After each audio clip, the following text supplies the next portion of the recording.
Bueno, bienvenidos a nuestro segundo webinar, los ecosistemas de innovación en el mundo, que hace parte del programa de la invasión de la innovación. Bueno, ¿quién puede anticipar con certeza hoy cuáles van a ser los efectos de largo plazo del COVID-19 en la sociedad? En términos del comportamiento de los consumidores, en términos del comportamiento de los entornos laborales, el comportamiento de los inversionistas, de los mismos emprendedores, en el retail, etc. Todavía no hay certeza sobre eso. Y el mundo cambió definitivamente y ahora queremos todos entender cómo podemos adaptarnos y crear en esta nueva normalidad. Nosotros en Xtrategy Center, que somos una firma de negocios, de inversión y de arbitraje, dentro de nuestros servicios brindamos consultoría organizacional y de estrategias de internacionalización y de innovación. Y eso incluye también que hacemos visitas o misiones comerciales y de aprendizaje. Llevamos a empresarios y ejecutivos de cientos de empresas de Latinoamérica a conocer cuáles son las mejores prácticas de negocios que hay en el mundo. Y esas misiones o visitas empresariales nos permiten llegar a corporaciones, a startups, a universidades, a centros de pensamiento o think tanks, en donde participan pues, miembros de juntas directivas, los comités ejecutivos, los grupos directivos de las empresas, los directores de mercadeo, de gestión humana y de innovación. No para ir y copiar y pegar, sino para abrir la mente a nuevas realidades, a nuevas formas de hacer las cosas. Las empresas que nos acompañan son empresas visionarias que al llegar de regreso con frecuencia cambian mucho los paradigmas e innovan al interior de sus propias compañías. Obviamente este año las visitas se pospusieron por el COVID-19, así que decidimos hacer un programa virtual y gratuito, la invasión de la innovación, enfocado en los ecosistemas de innovación de Silicon Valley, de Israel y de Colombia. Por eso preparamos este regalo para nuestros clientes, para las empresas, para los emprendedores, para el sector público. Es un programa de desarrollo empresarial de 4 webinars con énfasis en la manera como se está manejando y se está solucionando los retos del COVID-19 y cómo las lecciones y los aprendizajes de estos otros ecosistemas de innovación nos pueden ayudar para desarrollar nuestros propios ecosistemas en Colombia y en Latinoamérica. El objetivo es buscar y recopilar experiencias, avances, soluciones en estos países. Ahora, los ecosistemas de innovación tienen un rol preponderante en este momento para apalancar la salida de la crisis.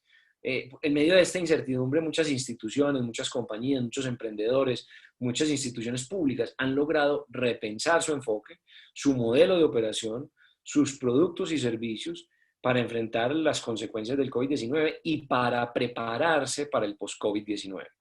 Esas experiencias nos sirven de inspiración a otros. Por eso estamos haciendo esta serie de webinars. La primera fue una entrevista que hicimos Alex Pinilla y yo. Alex es el director del locutorio. Entrevistamos a Ignacio Gaitán, director de Impulsa Colombia, sobre cómo es Colombia en el ecosistema de innovación durante el COVID-19, cómo ha evolucionado ese ecosistema de innovación. Y bueno, hablamos de muchas cosas, hasta de humildad, así que es una entrevista que tiene unos insights muy interesantes. Esa conversación va a ser también publicada en el podcast de semana.com de Alex Pinilla. Esta segunda conversación es sobre los ecosistemas mundiales de innovación, los elementos claves del ecosistema de tecnología en Silicon Valley, es decir, cuáles son esos insights en su formación, cómo se engranan esos stakeholders y cuáles son esos factores más importantes para incentivar la innovación, y cómo Israel también en la segunda parte con Ryan, cómo se convirtió en el Startup Nation del mundo, también desde una perspectiva cultural, es decir, cómo el elemento cultural ha influenciado positivamente la formación de este ecosistema de innovación. Luego, en los webinars 3 y 4 vamos a estar hablando ya en más detalle de estos dos ecosistemas. En el webinar 3 vamos a hablar de la cultura del emprendimiento en Silicon Valley, si se puede crecer en tiempos de crisis y cómo está cambiando esa dinámica dentro del ecosistema. Vamos a tener unos invitados interesantísimos. En el webinar 4 vamos a estar hablando sobre la dinámica del ecosistema de innovación israelí en tiempos de COVID, cómo se desarrolla el ecosistema, durante las medidas de prevención por la pandemia y qué están haciendo los emprendedores. También una perspectiva de los inversionistas israelíes desde la crisis. Así que, bueno, vamos a empezar con Nick, quien es el director de relaciones internacionales de Silicon Valley Forum. Así que, Nick, bienvenido.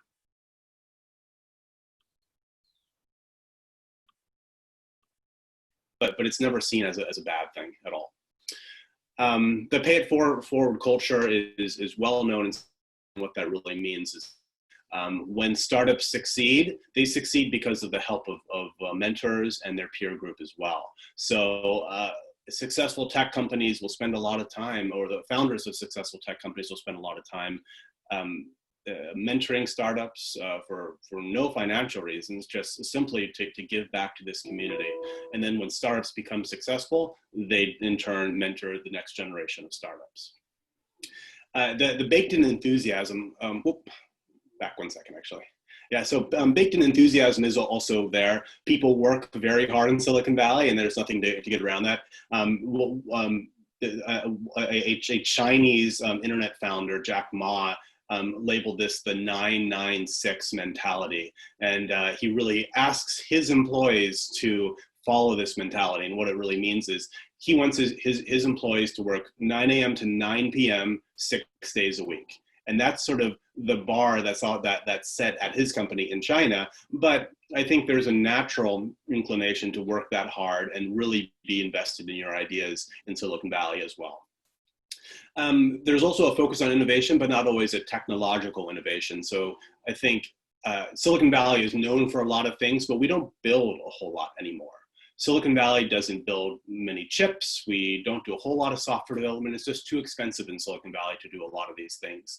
So what often happens is we have turned into an area where startups find funding. So our investment structure is very strong and thriving, and also business commercialization. So getting a good idea and finding a way to create a world-changing product out of a good idea is something that Silicon Valley is now known for. And then lastly, it's a dynamic ecosystem. So some ecosystems like New York, and I promise I won't pick on New York, even though it's the second largest ecosystem in the US, it's very focused on financial services technology and a few other areas. Silicon Valley does everything, and it changes with the wind as well. So with the emergence of AI, blockchain, and other technologies of the fourth industrial revolution, Silicon Valley has shifted, and its focus has shifted along with where the world is going. So a few of the building blocks of what an ecosystem needs are right here. Evangelists, startups, government support, talent, large employers, knowledgeable investors, incubators, and accelerators. I'll go through a few of these. I don't need to go through all. Startups, scalability is obviously very important, what I mentioned there, and having a clear value proposition. So startups need to be able to solve a problem and solve it in a very big way. Government support, I'll talk a little bit more about that later, but having the right kind of government support at the right time is so important. So sometimes governments think that they can come in and be very heavy-handed with how they build a tech ecosystem, but it really doesn't work that way. Governments need to take a very intentional role and need to let these ecosystems thrive on their own without providing too much support from the ground up. Talent is obviously a big thing. So in Silicon Valley, Stanford University and UC Berkeley are two leading universities across the United States. They are known for a few different things. They're known for their hard technologies, but they're also known for teaching students how to be entrepreneurs. So not just at Stanford and Berkeley, but in other universities in the United States, they want intellectual curiosity as one of the foundational qualities of the work at school. So companies like Facebook, Google, Microsoft, PayPal, all these founders, they met during school in their university days. They didn't meet in a job or anywhere else. And so universities understand how important it is to really catch those entrepreneurs when they're young, when they're excited. Even if they don't end up finishing school, they really provide a lot of support for the university throughout their time, and having that foundational knowledge of how to think like an entrepreneur, how to take a good idea and turn into a product, how to take a problem and build a product from a problem as well. That process is just as important for these universities as teaching those hard skills at an engineering school or anything else like that. Large employers are also a very important part of this ecosystem. So the big tech companies in Silicon Valley and around the world know that they always have a target on their back. They know that there's small companies that are looking to supplant them and become the next big thing. So instead of hiding behind walls, large tech companies, they embrace the idea of innovation from outside. They want entrepreneurs to be operating within their companies, but they also, they purchase companies, they partner with other startups, they work as much within the ecosystem as anyone else in Silicon Valley does. And they're one of the main reasons why the ecosystem operates as well as it does. Knowledgeable investors is the second to last one here. I wouldn't say just investors, because people with money often get startups into trouble, but people, smart people with money often help startups. So investors need to be knowledgeable. They need to know how to help startups, how to introduce people to the right potential clients, and how to support startups in many different ways, not just with money. Where do other ecosystems, I think this is such an interesting question, and I think they often fail when government provides the wrong kind of support. So what governments, they can do a lot with their money, and I have a few examples here. So governments can build co-working spaces, incubators. They can incentivize investors with different structures. They can offer grants. They can help with IP. They can, and then influence unit economics as well for startups. But no matter how things look, they're never quite the same. Money can buy the consequences of great startups, but it can't start them.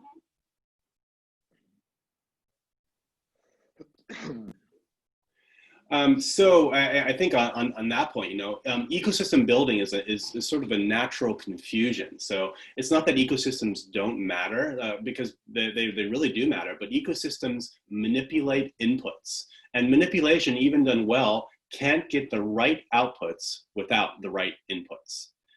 Silicon Valley didn't have an ecosystem in the beginning, right? It had great startups, and with enough great startups, the ecosystem built itself. So I think the order of that is really important about how Silicon Valley came to be.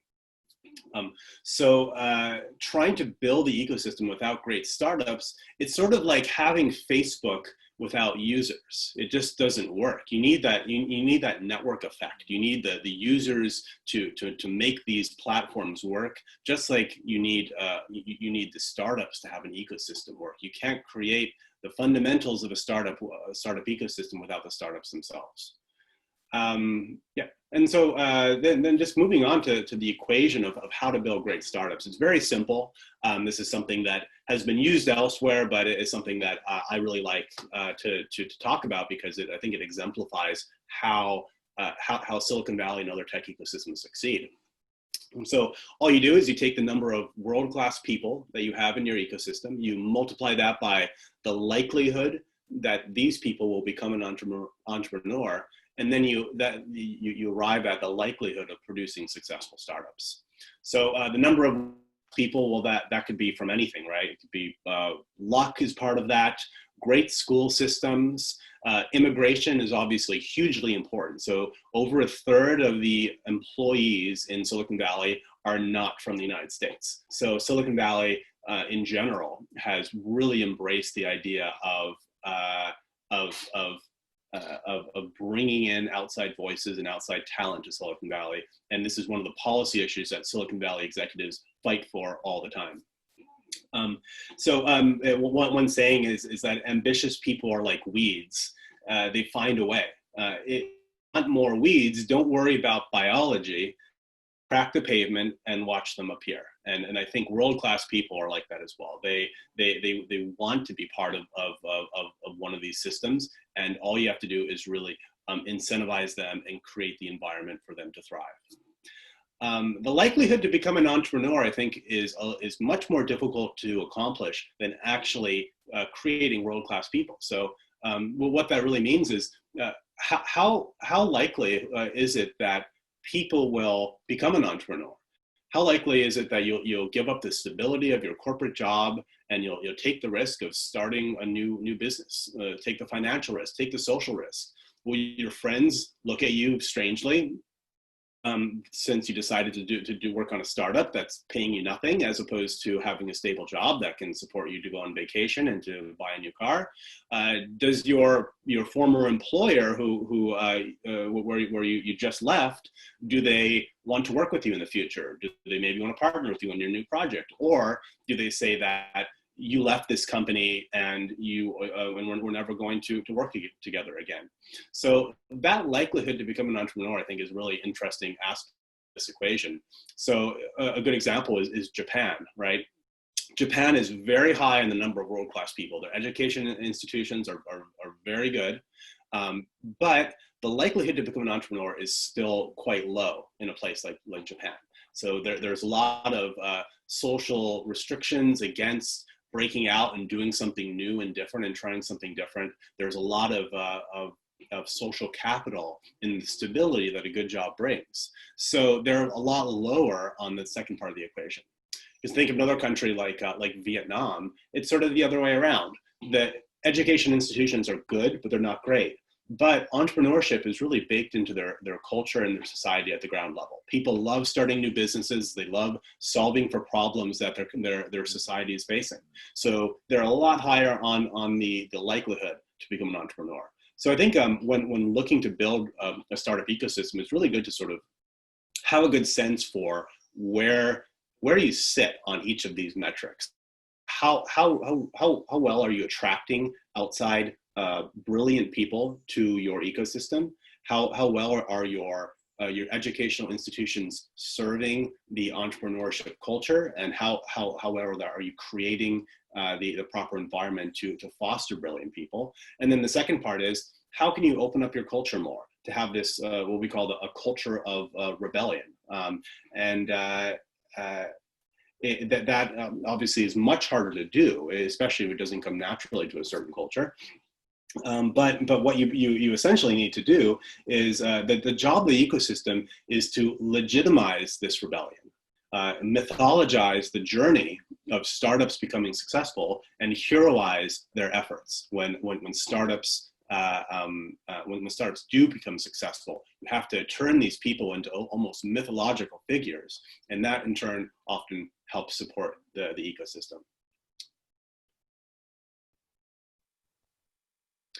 So a little bit on the dirty side of tech hubs. So these are just a few issues that Silicon Valley in particular has in recent years because of what's happening in Silicon Valley, and it's really a product of its own success. Cost of living is pricing out anyone that's not working in technology. Economic inequality is growing by leaps and bounds. Price of housing is going through the roof. So basically, we have the haves or the have-nots in Silicon Valley in many ways. The haves are those that are tapped into the innovation ecosystem. The have-nots are doing they're doing anything else. And if you're not tapped into this innovation culture within Silicon Valley, it becomes much more difficult for you to access the new wealth that's come through Silicon Valley in recent years.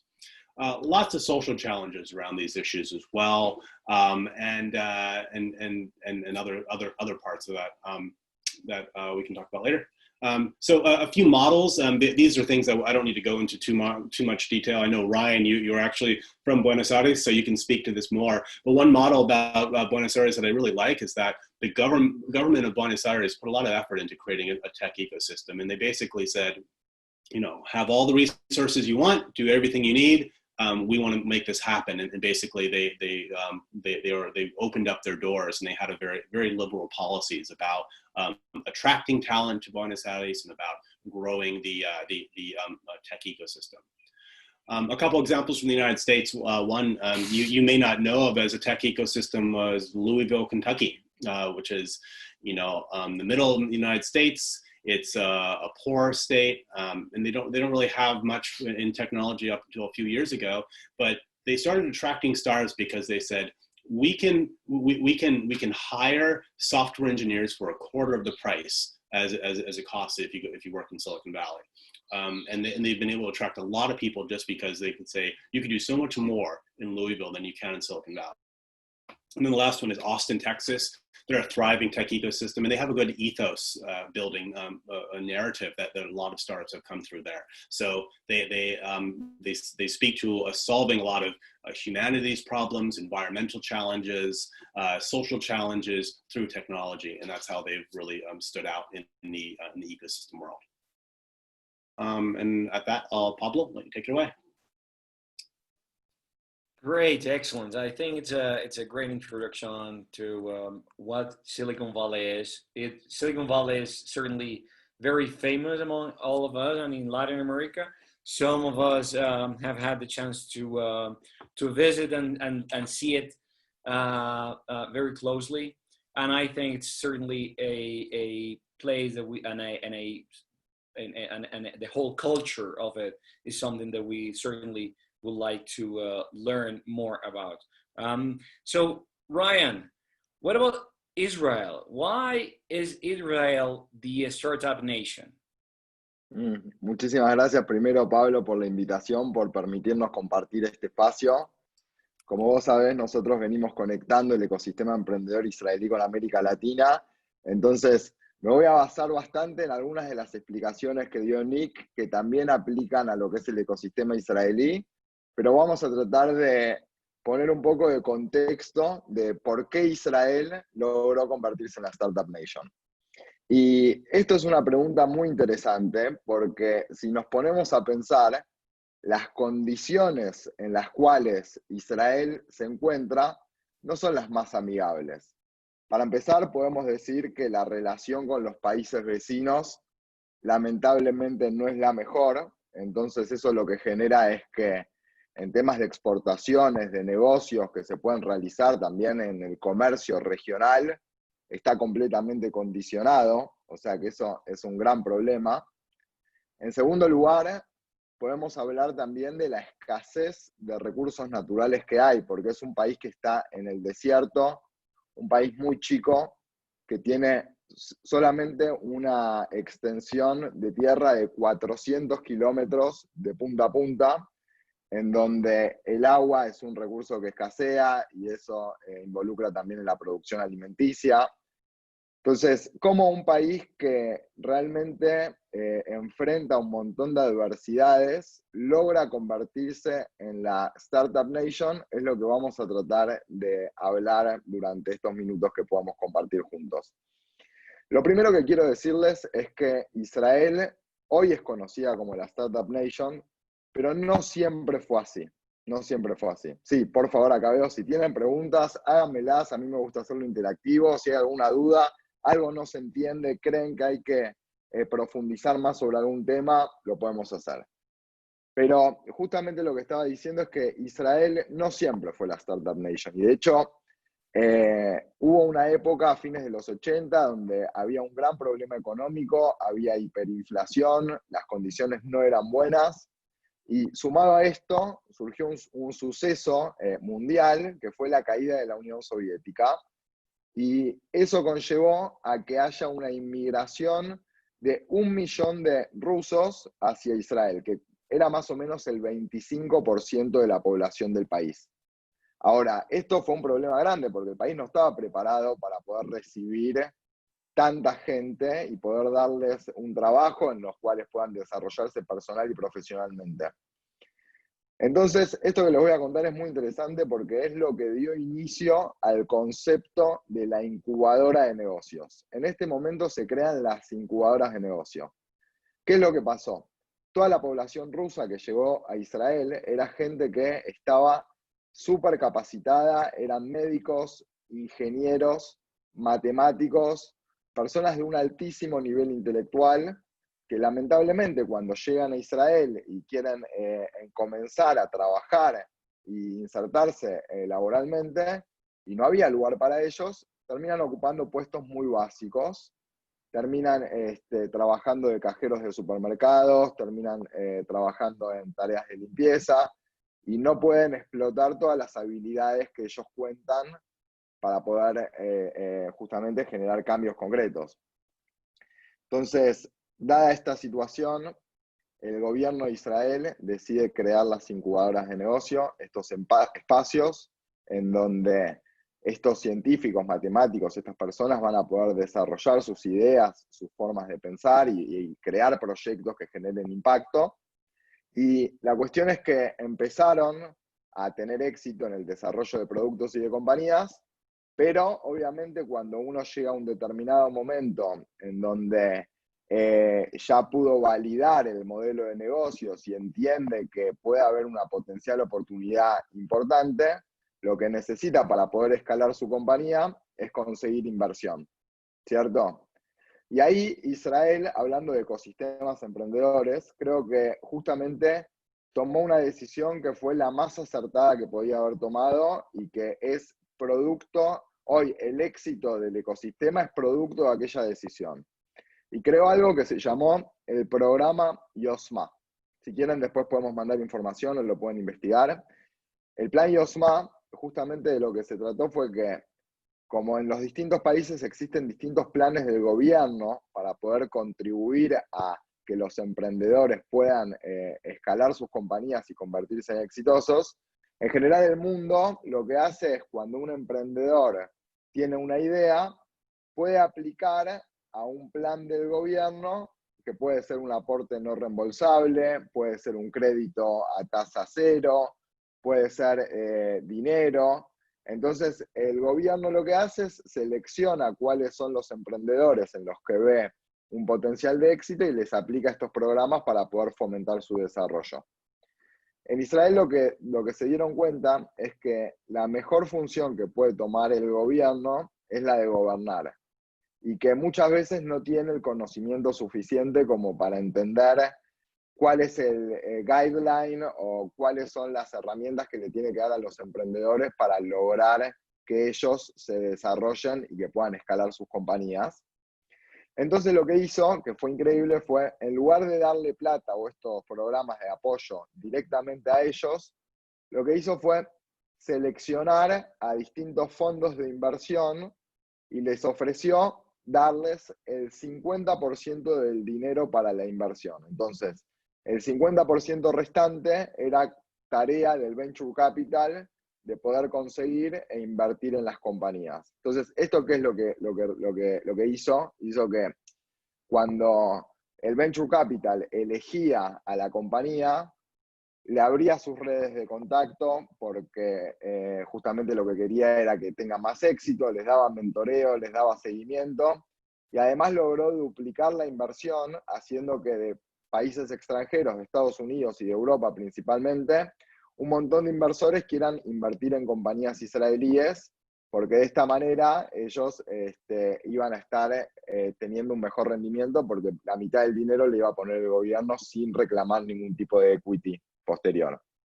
Entonces, me parece muy importante contar esta historia para contar un poco cómo fue el inicio de lo que es el ecosistema emprendedor israelí.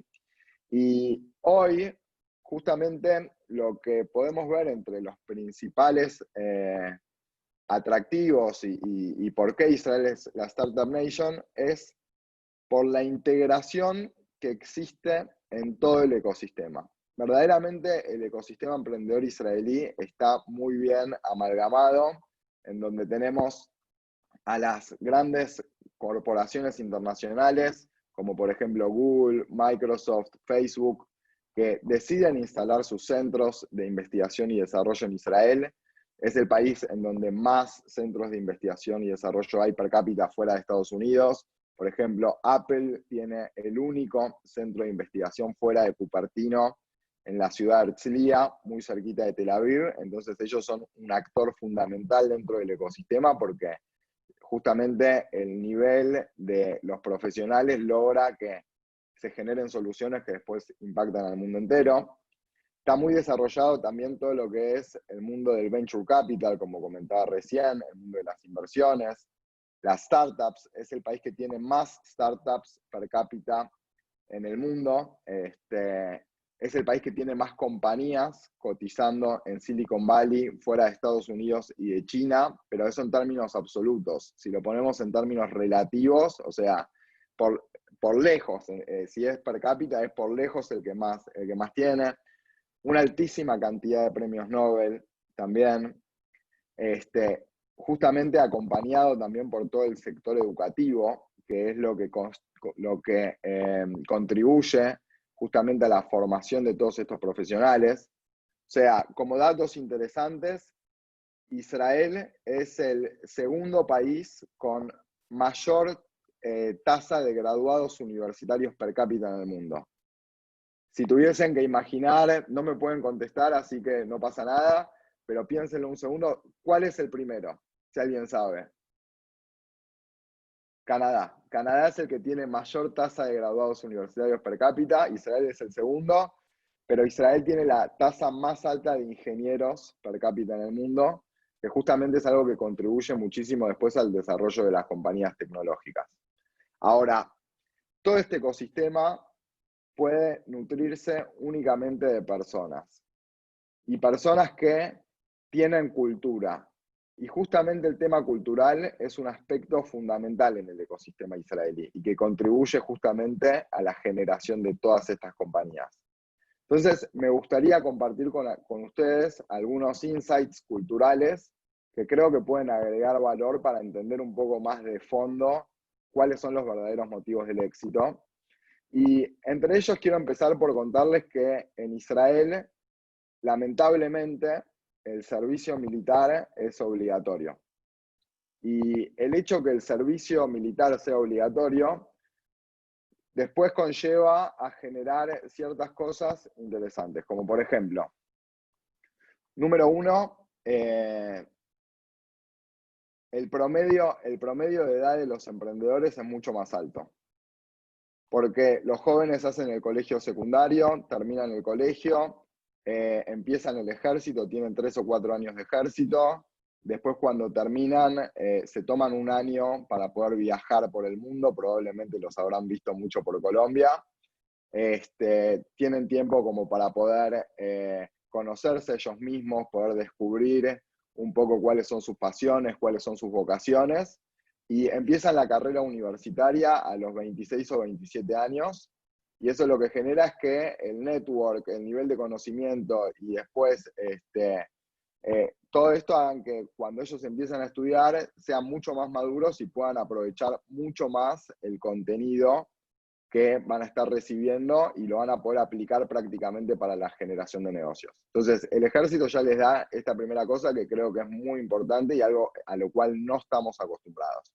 El promedio de los emprendedores exitosos en Israel de edad es 40 años, o sea, no es el típico emprendedor que nosotros nos imaginamos de 19, 20 años, 22 años, sino es gente madura que ya pasó una carrera profesional importante y que puede capitalizar todos estos conocimientos.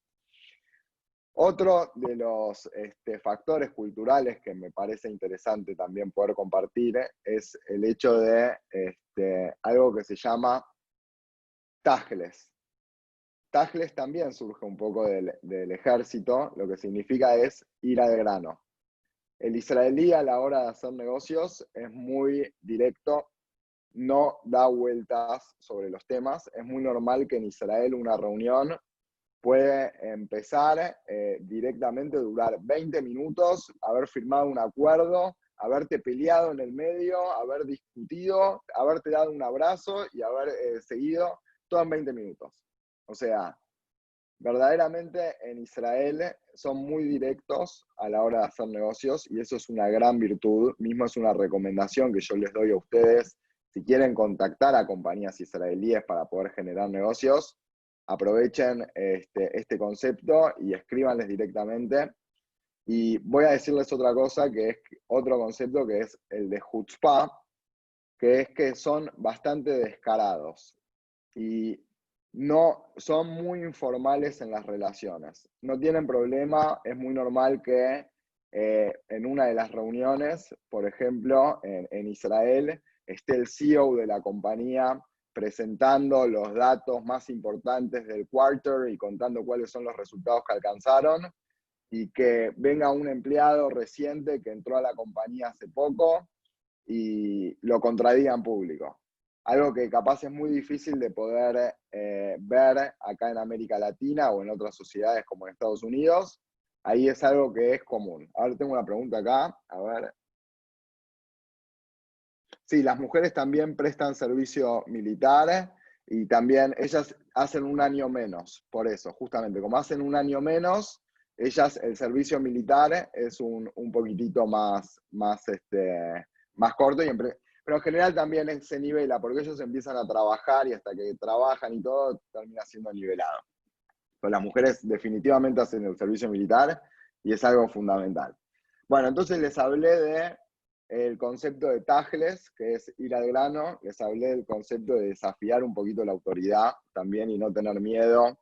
Eso también surge un poco del ejército, porque mismo el ejército de Israel lo que tiene es que, a diferencia de muchos otros ejércitos en el mundo, el comandante es el primero en entrar en batalla.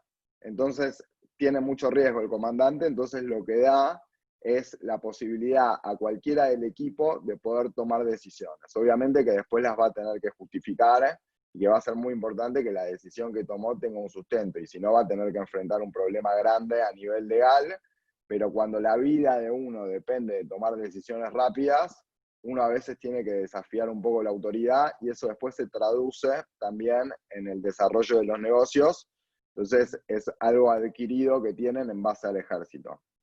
Y después, culturalmente, hay un punto que no quiero dejar de mencionar, que me parece que es muy importante, que también lo nombró Nick, que es el tema del miedo a fracasar.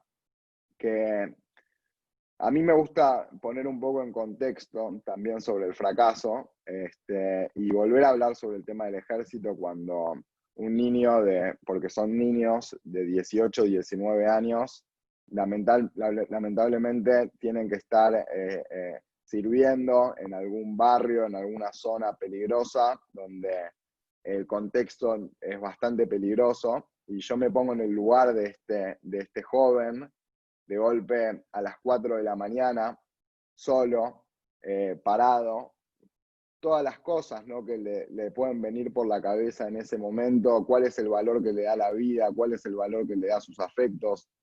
Y entonces, después, cuando le toca la hora de emprender, de crear su propia compañía y de poder generar innovación, él aplica un venture capital, le invierte en $500.000, y la verdad es que en su vida estuvo enfrentado a situaciones mucho más problemáticas que perder plata.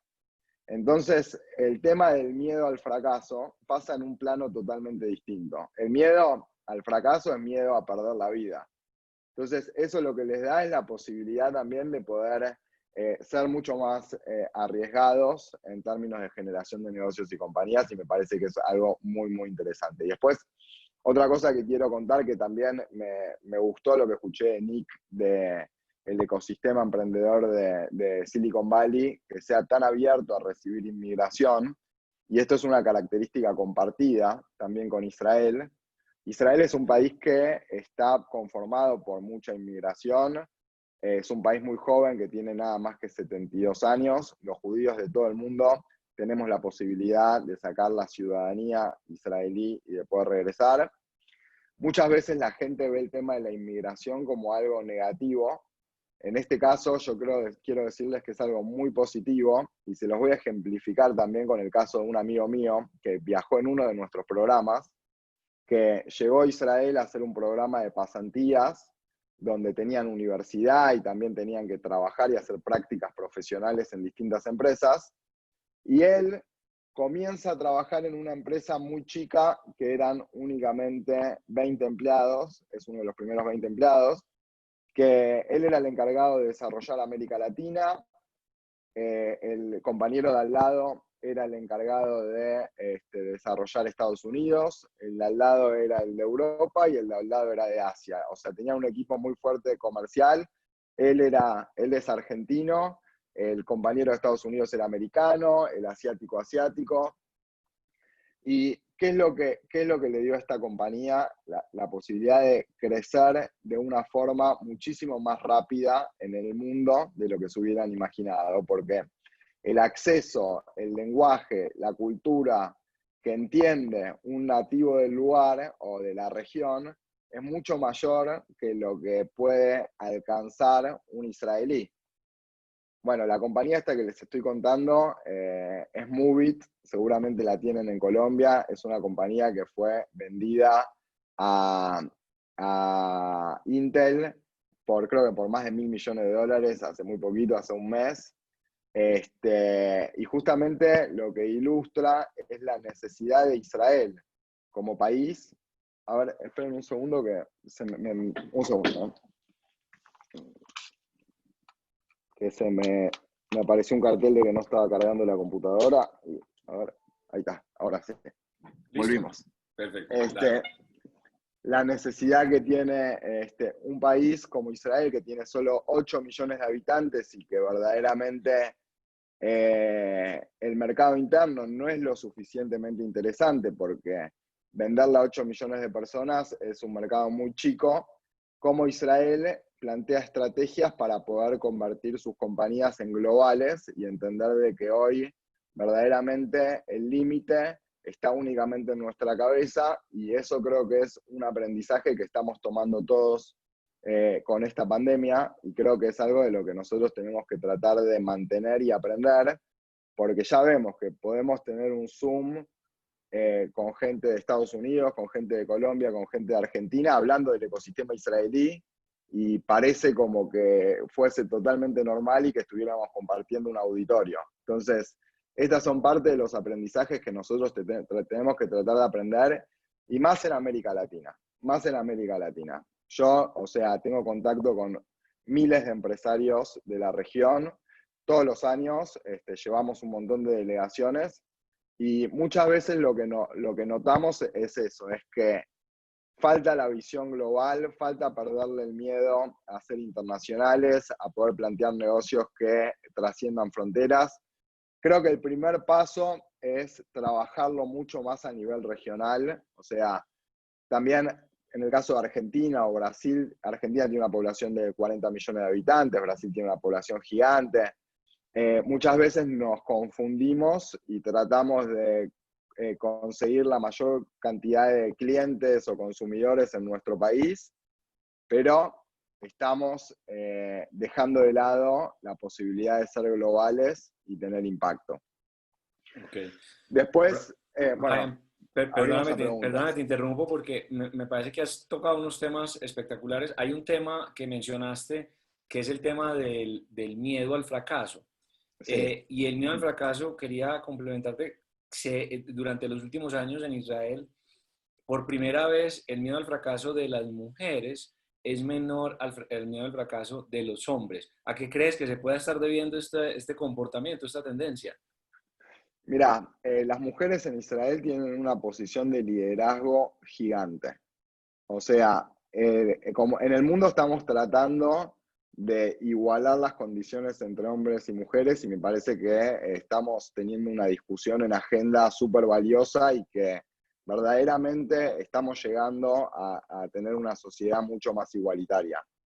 En Israel, desde la política, desde los inicios, las mujeres tuvieron un rol fundamental. Tal es el caso de Golda Meir, que es una referente del país en todo tipo de aspecto.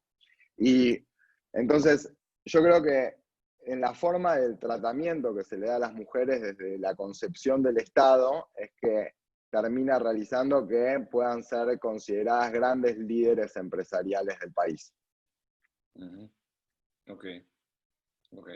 Excelente.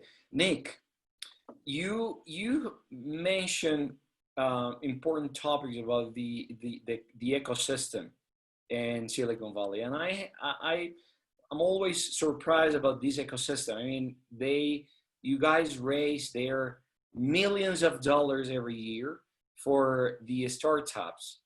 And it's like Automation Anywhere raised like $550 million a couple of years ago. Snowflake Computer like 450, Stripe, which is a fintech unicorn, like 245, and then like 90 or 100 million more. I mean, like those numbers are really, really huge every year. Now, as a consequence of COVID-19, is it going to change?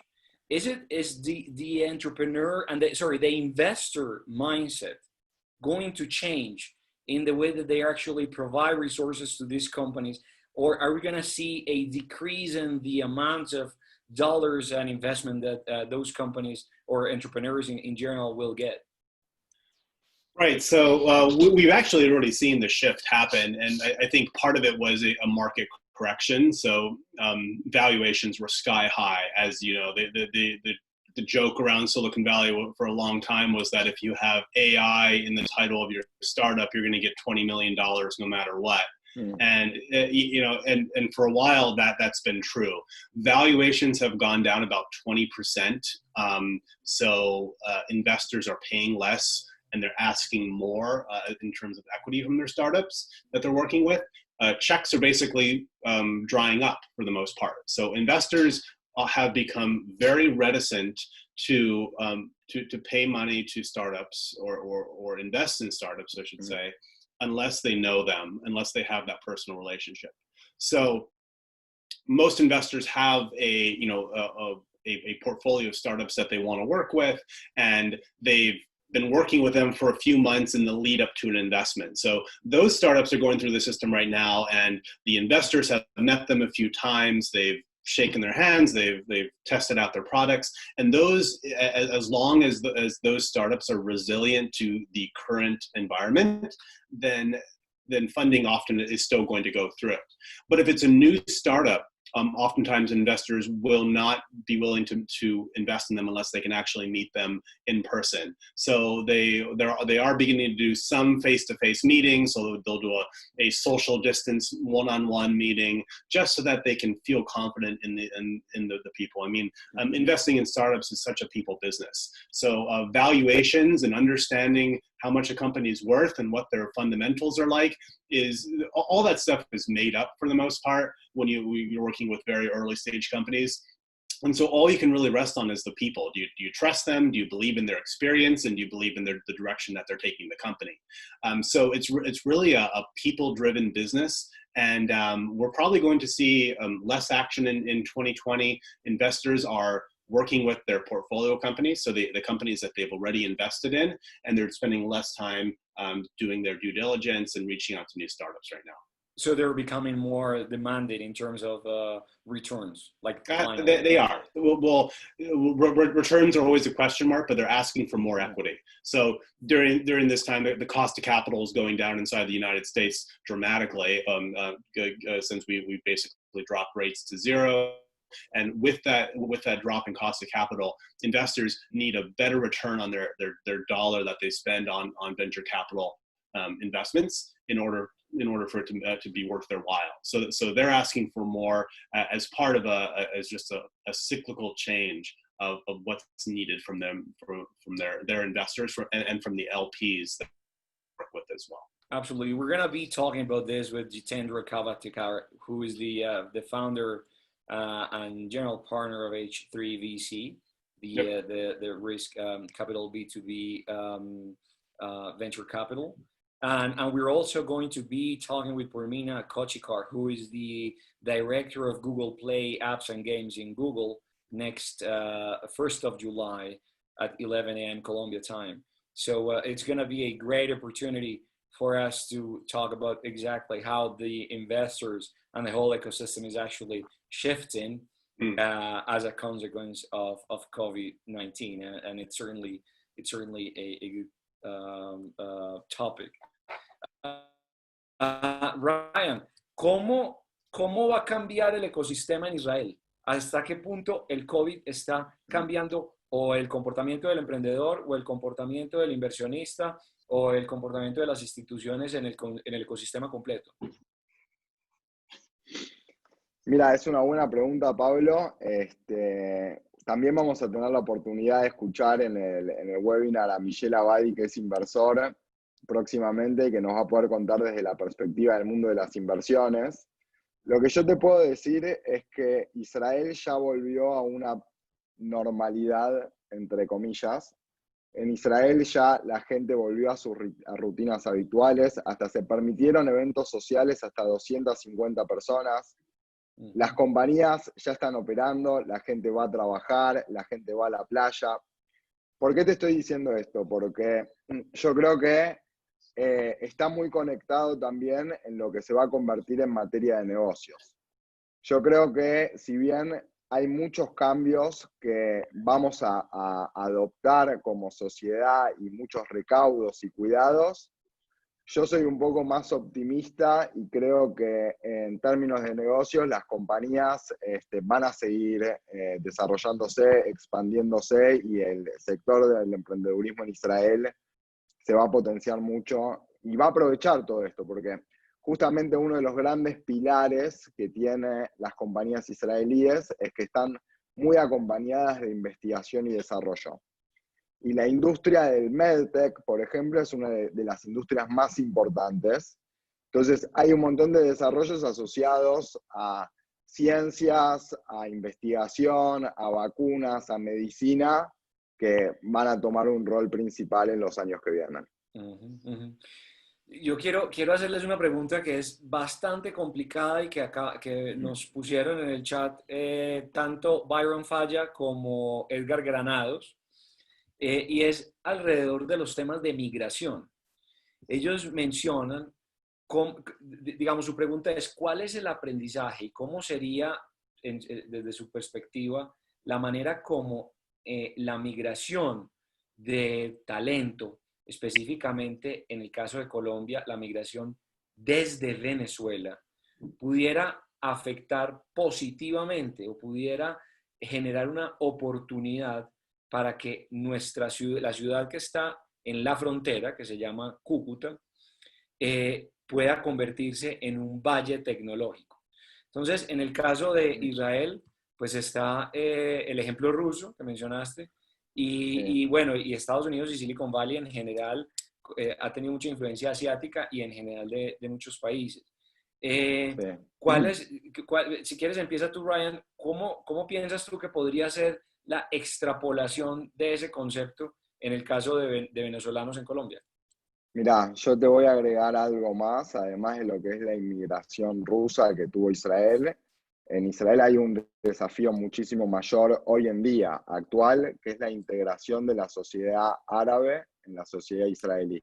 No nos olvidemos que hay una cuestión también de dos pueblos en una misma tierra, y eso también genera muchísima tensión, y hay que pensar muy estratégicamente cómo poder lograr esta integración, ¿ok? Y ahí sí creo que le doy muchísimo valor al rol del Estado. Creo que el Estado ahí tiene que contribuir para crear espacios de colaboración y de integración para que tanto judíos como musulmanes puedan interactuar.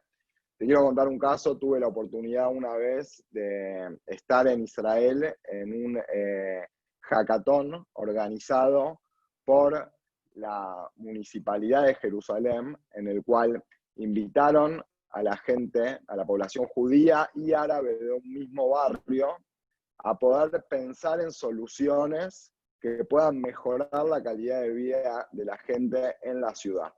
Okay, entonces, acá yo te lo estoy poniendo en un término más bien social, pero este tipo de espacios, este hackathon que en este momento fue utilizado para poder mejorar la ciudad, lo que hizo fue que haya muchísima integración, que uno pueda escuchar la forma de pensar del otro, que uno pueda ser mucho más empático. Entonces, este tipo de espacios son los que contribuyen a eliminar las diferencias y entender también a que capaz que el otro tiene valor para agregar y que en conjunto se pueden generar mejores resultados, ¿ok? Y te voy a decir algo, o sea, nosotros también tenemos un montón de inmigración de Venezuela acá en Argentina, y quiero decirte que, o sea, no voy a entrar en temas políticos, lógicamente igual, pero muchas veces tienen buena predisposición para trabajar. Y ese es el factor número uno, o sea, tiene que ser gente que quiera trabajar. Obviamente que hay casos, distancias, y no voy a entrar en ese tema, pero el primer paso es esforzarse y trabajar, ir para adelante. Claro. Nick, what would be your view? I don't know if you got the question. Go ahead. Yeah, well, the question was basically we have a migration from Venezuelans to Colombia, and there is a huge opportunity. What's your view in terms of the next steps or the roadmap that should be followed to ensure that our city, the closest city to Venezuela, is actually developed as a technological valley or something? Well, I think, you know, the lesson from Silicon Valley is that that anything to allow for smart, motivated people to easily integrate themselves into ecosystems is extremely helpful.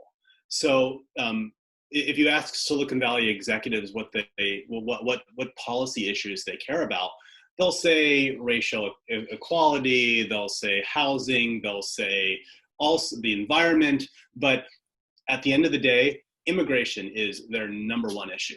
So they lobby the US government so much to allow for immigration into the United States to be made easy and available for all the people that need to come here.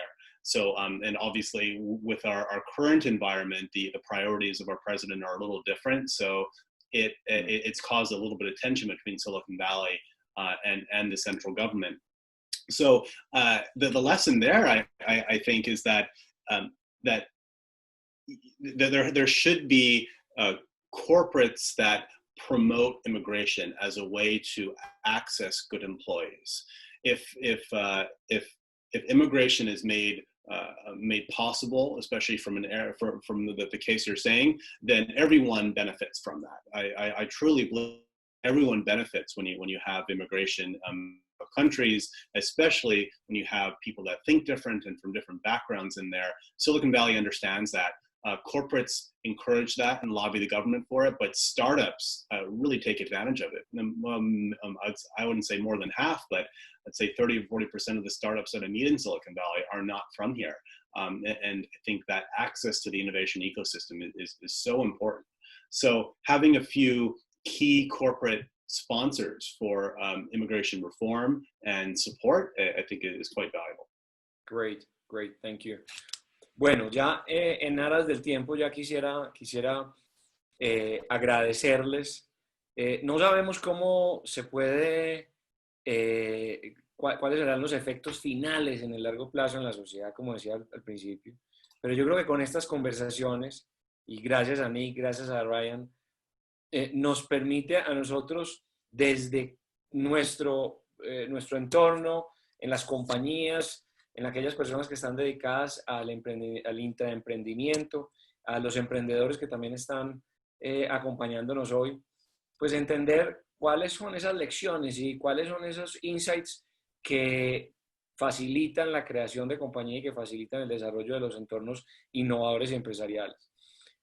Nosotros en Xtrategy estamos convencidos de que es esta la conversación que va a permitir en el mediano y en el largo plazo generar entornos que faciliten y que promuevan la innovación, tanto para las corporaciones como para las empresas y los startups.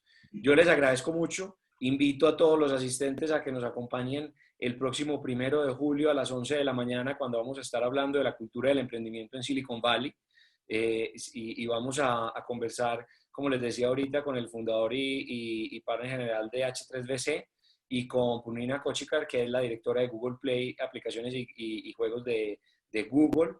Y luego el 3 de julio vamos a estar hablando sobre la dinámica del ecosistema de innovación israelí en tiempos de COVID y cómo se desarrolla ese ecosistema digamos, de emprendimiento. Nuestros invitados son espectaculares de la empresa privada, inversionistas, que nos van a hablar sobre todo lo que podemos, digamos, aprovechar y aprender de Israel. Así que los esperamos a todos y los invitamos a que nos acompañen en las redes sociales también con Xtrategy Center, ahí donde vamos a estar también en un momento, cuando terminemos el programa, publicando las grabaciones de las entrevistas y de los webinars. Nick, thank you very much. It's been very insightful and I appreciate your collaboration. Thank you very much. Ryan, muchísimas gracias. De verdad que Thank you very much, everyone. Muchísimas gracias por la invitación. Un placer.